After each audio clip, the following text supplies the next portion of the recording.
Hello, ഇന്നത്തെ dinner പുറത്തുനിന്നാക്കാമെന്ന് കരുതിയിട്ടേ ഞങ്ങൾ വന്നിട്ടുള്ളത് നോർത്താംപ്ടണിലുള്ള കേരള ഹട്ടിലാണ് കേട്ടോ.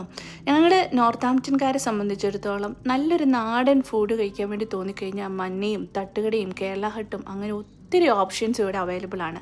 കേരള ഹട്ടാണെങ്കിൽ ലൂട്ടനിലാണെങ്കിലും നോർത്താംപ്ടണിലാണെങ്കിലും UK മലയാളികൾ ഇങ്ങനെ തിരഞ്ഞു പിടിച്ച് വരുന്ന ഒരു സ്ഥലമാണല്ലേ. ഇന്ന് പക്ഷേ ചെറിയൊരു ചേഞ്ച് ഉണ്ട് കേട്ടോ. കേരള ഹട്ട് യൂഷ്വലി പ്രവർത്തിച്ചിരുന്ന ആ ഒരു ബിൽഡിങ്ങിൽ നിന്ന് മാറിയിട്ട് നെക്സ്റ്റ് ഡോറിൽ കുറച്ചും കൂടി സീറ്റിംഗ് കപ്പാസിറ്റിയും ആംബിയൻസോട് കൂടിയൊക്കെ ഇവർ സ്റ്റാർട്ട് ചെയ്തിട്ട് ഞങ്ങളിവിടെ ആദ്യമായിട്ടാണ് വരുന്നത്. ഞങ്ങളുടെ ഫേവറേറ്റ് ഐറ്റംസ് ആയിട്ടുള്ള കല്യാണ ചട്ടിച്ചോറും പൊതിച്ചോറുമാണ് ഞങ്ങൾ ഓർഡർ ചെയ്തത്. കല്യാണ ചട്ടിച്ചോറിൽ ബീഫ് റോസ്റ്റും ബീഫ് ഫ്രൈയും ചിക്കൻ കറിയും ചിക്കൻ ഫ്രൈയും സാലഡും പപ്പടവും ഒക്കെ കൂടി ഒരു ബിരിയാണി റൈസിൽ വരുന്ന സംഭവമായിരുന്നു കേട്ടോ. അടിപൊളി സാധനമായിരുന്നേ.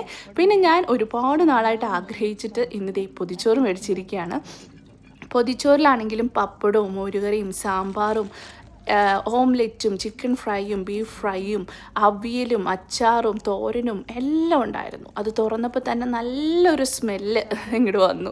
സത്യം പറഞ്ഞു കഴിഞ്ഞാൽ ഈ രണ്ട് ഐറ്റംസും പൊളിയായിരുന്നു കേട്ടോ. പ്രത്യേകിച്ച് പൊതിച്ചോറൊക്കെ നമുക്ക് 2 പേർക്കൊക്കെ കഴിക്കാനുള്ള ക്വാണ്ടിറ്റി ഉണ്ട്.